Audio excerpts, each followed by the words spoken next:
राम मंदिर मुद्दे पर घिरी मोदी सरकार ने पिछले दिनों नया दांव खेलते हुए सुप्रीम कोर्ट में एक याचिका दायर की थी और कोर्ट से अपील की थी कि वो गैर विवादित जमीन राम जन्मभूमि न्यास बोर्ड को दे दे ताकि मंदिर निर्माण के लिए आगे का काम शुरू किया जा सके। सरकार के इस फैसले का न्यास बोर्ड ने स्वागत किया था और बीजेपी भी इसे खूब भुना रही थी, मगर आज इस मामले में अब नया मोड़ आ गया है। राम मंदिर परिसर की गैर विवादित जमीन वापस लौटाने के लिए मोदी सरकार की अर्जी के बाद आज इस मामले में एक और याचिका दाखिल की गई, जिसमें केंद्र की अर्जी का विरोध करते हुए लैंड एक्विजिशन एक्ट की वैधता पर सवाल उठाया गया है। हिंदू महासभा की याचिका में कहा गया है कि केंद्र राज्य सूची के विषयों की आड़ में राज्य की भूमि अधिग्रहित नहीं कर सकता।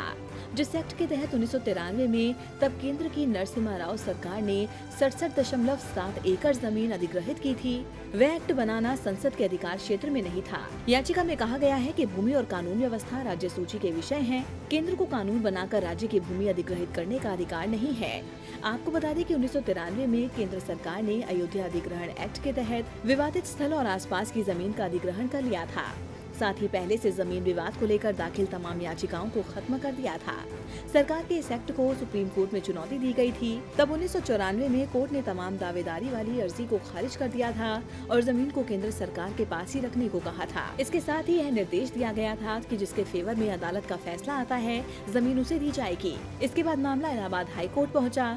तब लंबी चली बहस के बाद साल 2010 में लखनऊ बेंच ने अयोध्या में 2.77 एकड़ की विवादित जमीन को 3 हिस्सों में बांट दिया था, लेकिन सुप्रीम कोर्ट ने इस मामले में मई 2011 को स्टे ऑर्डर दिया था, जिसके बाद सरकार ने अपना दांव खेला था। टीवी लाइव की रिपोर्ट।